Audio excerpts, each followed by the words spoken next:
Hi, and welcome to Beacon Hill Update with State Senator Jason Lewis. My name's Anthony Guardia.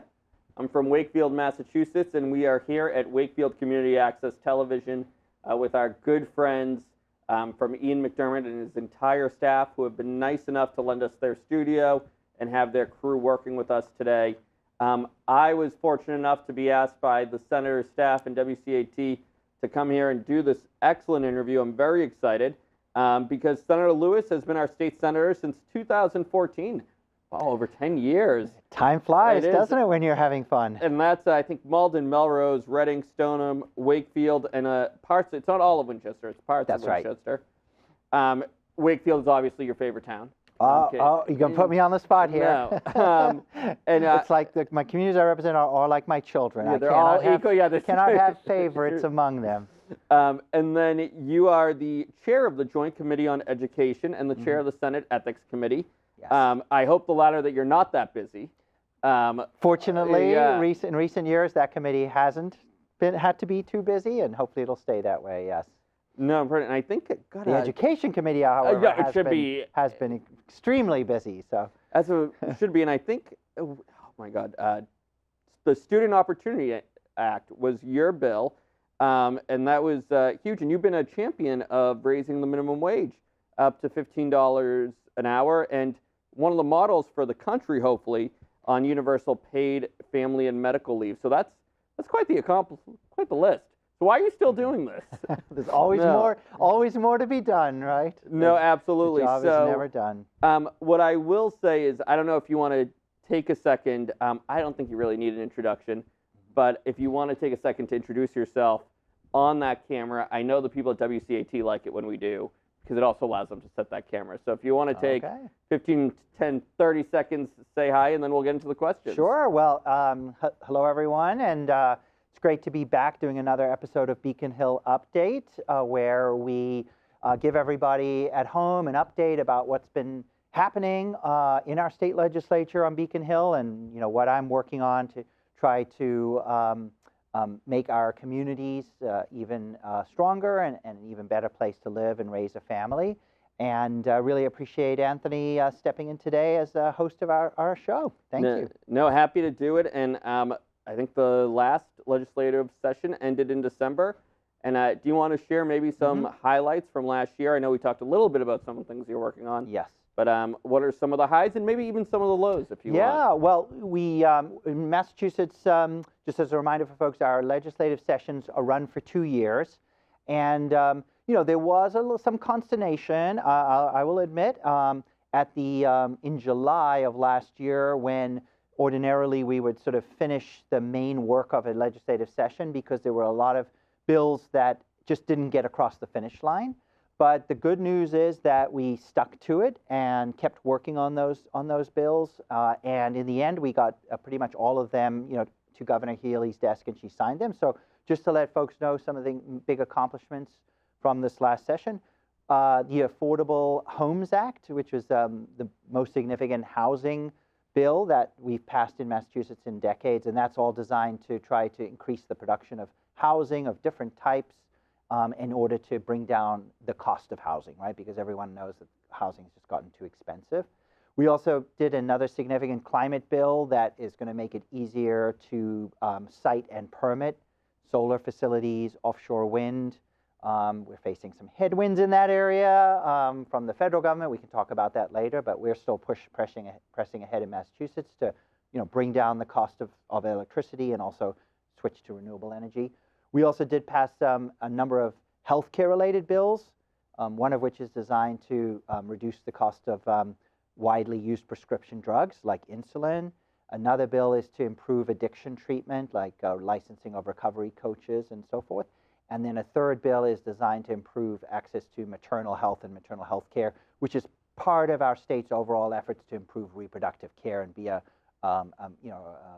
make sure that our reproductive health care and access to abortion and other reproductive services are ironclad in Massachusetts, regardless of what happens elsewhere. So those are some of the highlights. There was also a very big economic development bill, which is continuing to help make Massachusetts a leader in in life sciences and biotech and renewable energy, clean tech, and other areas like that. So in the end, it was a lot got done, and now those bills are being implemented. Well, and the legislative session starts in January. That's right. The new session started in January. Yes. So, is there anything that started that you're excited for, or worried about, I guess, or for the new session? Yeah, for the new session, the one that we are in now. Yeah. Well, so the new session started January. Yep. Actually, me and the other legislators, we all got sworn in right on New Year's Day, actually, because that's the first Wednesday of January is always the day we start the new session. So we kicked it off. The first thing we did later in January was to file bills.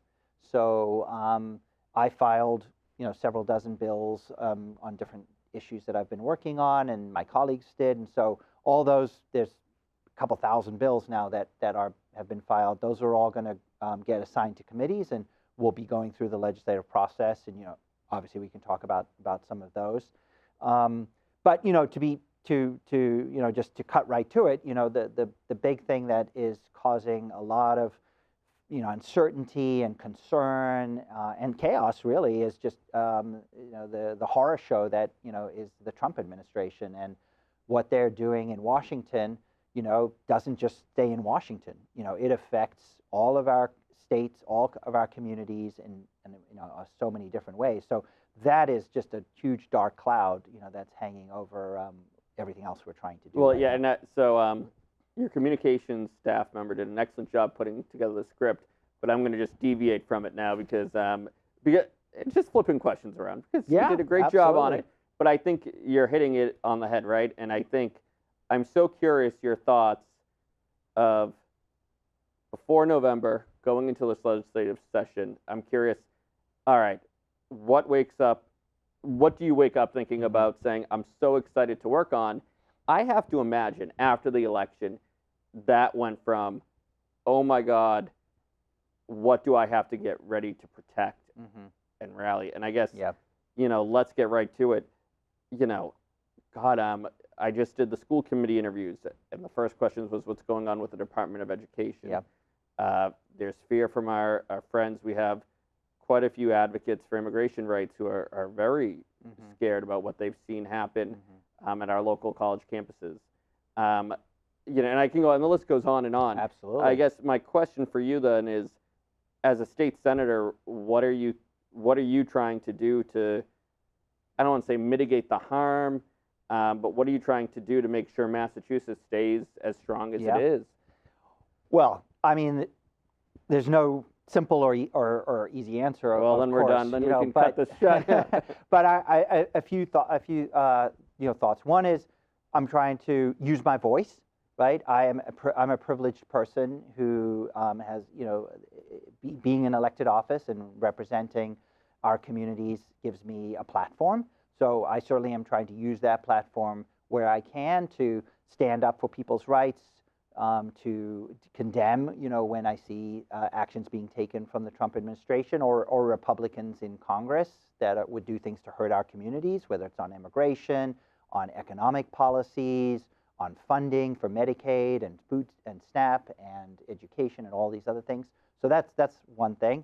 Another is trying to support efforts in our communities and with nonprofit groups and business organizations and my colleagues in the legislature and the Healy administration, to also kind of band together, because there's power in numbers and in cooperation and collaboration. So the more we can come together and, in fact, work with people that are like-minded in other states as well, the more we can kind of push back against these potentially either very harmful policies, and hopefully some of them, like cuts to Medicaid, for example, or cuts to education, we can't stop them from happening. And then the third thing is we already, before Trump took office, had enacted certain laws, like, for example, the Roe Act, to protect access to reproductive health care. So we've taken some preemptive actions, and we are certainly going to be considering other things we might have to do, like, for example, the Safe Communities Act. We're considering passing that law, which is a way to also help protect immigrants in our communities, who've not committed any crimes, from being unfairly targeted. No, absolutely, and no, it's interesting, and I will say on a similar notion, what do you? I'd love to hear your thoughts on what you're doing to reach out to maybe people who share a different opinion. Because and I will openly admit this, I have some of my very best friends in the world who were Trump supporters, who bought a Tesla post-Trump, and while we have some vigorous debates, I always find it interesting, trying to find a way to reach out to them and try to get them to be persuaded. I'm curious, what, other than being a champion, you've been a progressive champion for years. What are your thoughts, or what does your office try to do to say, hey, we're still all in this together. We're still all going to the same school. We're still all in the same little league or, scouts or whatnot. We're all in the same community and we're all trying to do better. When you have an administration that is so divisive, what do you try to do to try to keep everybody together? But Paul, your communications person is like, that was totally not on the script. I try to do the things that I've always done, which is my view is that, I'm not elected to represent some of the people in Wakefield or Melrose or Stoneham or the other communities I represent. I'm elected to represent everybody. I always believe it's important to be honest and transparent about what my values are and what my positions are on issues. Anyone who wants to know can look at my website. They look at how I voted. But that doesn't mean I don't listen to what other people's views are. And the reality is, most of the issues we work on, are not black or white. They're gray, and there's lots of nuance to it, right? And when you're working on transportation policies or housing policies or education, what our high school graduation requirement should be now, or healthcare is a great example. None of these are like simple black or white issues. So a lot of the debate, especially when it's coming out of Washington, makes it seem like you're either for this or you're against this. But when you're working at the local level, like from your work in local government, it's so true. And when you're working at the state level, the issues, it's really all about digging into things, understanding different perspectives, which can come from people on all different ideologies, and then trying to kind of work a way forward. And I think that's what's made me effective in office, and that's the approach I'm going to continue using regardless of how divisive our national politics are. Well, no, it's breaking the bubble, and then what I tell everybody is being willing to have an honest debate where you try to get the personalities out of it and the personal attacks out of it, and you say debate me on the issues. With that said, I will bring it back. So you are the chair of the Senate Chair and Education Committee, and with that said, I guess with it in mind that there is potential for the the Department of Education being abolished.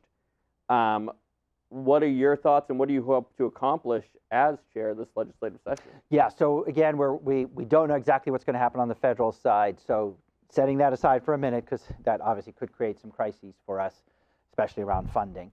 But I would say within education, we've got a few things we've got to get done. The voters last November, did vote to end the use of the 10th grade MCAS test for determining whether a student, gets their diploma in Massachusetts, and we'd had that system in place for about 20 years. I supported actually that ballot question, and because I do think that there are better ways to determine, whether students have, should be getting a high school diploma and are prepared for college and careers. But we now have to figure out what that alternative system looks like, and put that in place and help our school districts to get that. So that's a priority this legislative session, is to bring people together. You kind of agree on what that new statewide graduation standard should be, and then work to start getting that in place. Another area that's very important is around our youngest learners. We've seen still the impacts of the pandemic in terms of lower rates of proficiency, especially in reading. And it's so critical, that young children are proficient readers, kindergarten, first grade, second grade. So we've got a major push underway in Massachusetts to try to improve early literacy. In fact, we're recording the show, here in Wakefield, and I actually just visited an elementary school here in Wakefield just a few weeks ago to see firsthand, how they've changed how they're teaching reading in the early grades. And it's Yep. just been phenomenal to see how engaged the teachers are in this, how impact it's having on the students, and the improved rates of proficiency. So that's a priority for us statewide. And then another one that I'll put out there is this issue of cell phones and other electronic devices in schools, and how much of a distraction that's been, and the concerns around mental health. And right now in Massachusetts, unlike a lot of other states, we don't have any kind of statewide policy on this. So we're basically leaving it up to individual school districts and even individual teachers to have this. And I am someone who believes we should establish a statewide policy, and I do think that policy should be one where we get these devices out of classrooms so that students can focus on learning and being present. But how we do that, back to our earlier conversation about making sure we understand the different issues around this and different perspectives, we've got to work on that together. But that's something I'm hoping to get accomplished also in this legislative session. No, that's quite the list. And it's interesting. My son's in kindergarten, so they're doing foundations, and the level of reading and learning is incredible. And I do think coming into education, I mean, very selfishly, right? You see the lack of early education, right? Yep. We need more early education, and Yes. and seeing the colleges, the price of college being exorbitant. I'd love to hear your thoughts on what I call the life cycle of education, but Yep. the two big concerns that, again, it may be selfishly because I'm a parent in that age group, but I'll tell you, we were doing the school committee interviews in Wakefield, and Wakefield has a pre-K program, and they have a wait list that's 60 families long, and they've had to turn people away every year. What are you looking to do to expand, or at least assisting towns maybe in expanding Yeah, early no, I'm education? really glad you asked And then the that. flip side It's the is other the end, college. higher ed. Everybody. Yeah. I can't tell. I had friends who have told me we're telling our kids do not look at any school but state school, because it's just not possible for us to pay for that. So those are absolutely been two of the issues that have been front and center on my radar, and also the legislature. As part of the chair of the education committee, it is my responsibility also to focus on early education, and that's an area we've actually almost doubled the amount of the state budget that's allocated to early ed, and as a result of that, we have been expanding how many families can get assistance with early ed. We've been expanding the number of slots for licensed quick care, which is high quality care, whether that's in group-based child care programs or family child care programs, or in some cases in public schools like pre-K programs. And we've got more to do, but we've been doing a lot in that area. And then in higher education, we actually became one of the states as of last year, that provides access to free community college for all students. So anyone who wants to go to community college can do so now. Tuition and fees are covered. And then if they want to, they can take those credits and transfer them to UMass or one of our other four-year colleges, and they essentially are going to get a four-year degree at a much lower price. We've also increased financial aid as well, for students that go right into a four-year. So, by the way, the reason we've been able to do that, which is make community college free and more financial aid, all this is for our public colleges, of course, as well as to put all that additional money toward early education to help families afford childcare, as well as the reason we've been able to continue universal free school meals, which has been hugely successful and popular. The reason we've been able to do that is because the voters back in, was it 2022 or 2020? I think it was 2022. The voters approved the Fair Share Amendment. Sometimes it's also known as the Millionaire's Tax. And because that additional revenue that is now being paid by millionaire households to the state, and we have to use that for education or for transportation, right? Those are the only places we can use those funds. That is how the state legislature and Governor Healy have been able to make those investments. So really thank you to the voters, because, and obviously the taxpayers, because that's what's made that possible.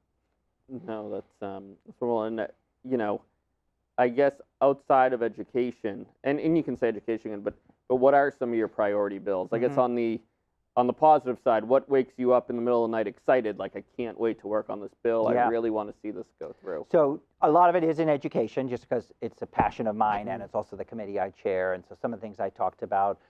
One other thing within education we didn't talk about is we are still finishing implementing the Student Opportunity Act, which has provided a lot more funding for our public schools, especially schools that serve lots of low-income students. But I believe it's time to revisit our school funding formula again, because so many of our communities are struggling right now and just can't afford to have all the resources they want, the number of teachers they need, all the programming that our students need. So I am pushing a bill that would once again revisit our so-called Chapter 70 or school funding formula to improve it. That's one area. Another area I've worked on for a while, totally unrelated, is an environmental issue I'm very passionate about, which is single-use plastics and plastic waste. I would really like to see our state be a leader in reducing our consumption and disposal of single-use plastics. So we're talking everything from plastic bags to polystyrene to plastic bottles. And I think we have good alternatives available. There's great programs. That's an area that I have some legislation that I've been working on also. So I'm hoping that makes it along this session. I have another, I was a leader in pushing for the Fair Share Amendment that we talked about. And I have another initiative this session, which we're calling Corporate Fair Share, which would basically get large multinational companies that essentially shift their profits that they make in Massachusetts and other states to like offshore tax havens, in the Cayman Islands or places like that. And so they avoid paying taxes back here in the US and including in Massachusetts. So I have a bill that would actually be able to recover some of those profits that they've shifted and would therefore generate more tax revenues from these large multinationals here in Massachusetts. And so that's something I'm hopeful also will help us if we face federal cuts. We can maybe replace some of those with that tax revenue. Now, you know who, I don't know if you know, there's a gentleman, Gary Stevenson. He's an economist from the UK, and he actually speaks very highly of similar structures, and he says his study of the history was so interesting because he made a comment that I thought was great, is that what you see happening is with the growing income inequality, you're noticing that because there is a lack of a middle class and a lack of wealth getting there, they're not able to afford as much, and therefore actually these companies are struggling as a result. So he argues for exactly what you just suggested. Now he sounds like a smart economist. Yeah. So yeah, he used it. He goes. Yeah. Henry Ford figured this out many years ago. Absolutely. That if I don't pay my workers enough to buy my cars, I can't sell my cars. So all right, last question because I know we're running low on time. We'll ask you. There has been a lot of talk about state government transparency. Yes. The audit initiative, the past. So what has the state Senate been doing in regards to transparency and public access? And like you said, there's thousands of bills out there. How does somebody, even like me, who's, I'd like to think with someone involved, able to even begin to track all of this and look into it? Well, I totally understand where people are coming from in terms of their desire to see more transparency from our government, more responsiveness. If I'm somebody obviously who believes in the value of government and that government is important and can do good things for people, but if people don't trust their government and they don't and things aren't transparent, then they're not going to, the government's not going to have their support to do big things. So I have always felt that's really important. A number of years ago, actually, I led the effort to update the state's public records law. So that was the most significant update to how people can request and see public records when that law passed. I think it was back in 2016. But there are legitimate questions that continue to be raised about whether, especially the state legislature, is transparent enough. And part of that debate is what the state auditor's been talking about. So I was, pleased that at the beginning of this new legislative session, one of the things we do at the beginning is set up our rules, so rules for the state Senate and rules for the House of Representatives, and we've made a number of changes in our rules to try to make it easier for the public to see what's going on. So, for example, for all of those bills, those thousands of bills, there's now going to be summaries that the legislators will, state representatives will have to prepare, and those will all go online. So anyone from the public who wants to know what a bill does can just read the summary, because sometimes it's hard to figure out. There's going to be more notice provided about public hearings, so the public knows when if they want to get involved and testify in favor or in opposition. We're going to be making sure all votes that we take in committees, when we vote in a committee to advance a bill or not, that all of that information will get published as well. So again, the public can see not just how we vote on the floor, but also in committees. We're making some other changes to accelerate the work of the legislative session, so speed things up. So try to avoid what happened last session, where a lot of things got back-ended, and then that kind of there was took more time to get them done later in the session. Try to be more efficient in how we work. So I'm pleased. These are things I pushed for. I think they're good changes, and I think we need to continue working at this. I did a constituent survey recently, and we asked constituents what was important to them, and of course we saw access to health care being important, funding for public schools being important, environmental issues being important. But actually the number one issue in that constituent survey was this issue of making the government more transparent and accessible. So I've heard that loud and clear, and definitely going to keep working on that. No, absolutely, and I think it's an important one. I think to a certain extent, to tie this back into the beginning, that lack of trust is indicative of why I think we ended up with the Trump administration. Rightfully or wrongfully, there is a significant percentage of the population that simply does not trust the government. And, they see the government as other rather than, it's a democracy. It's reflective of us, right?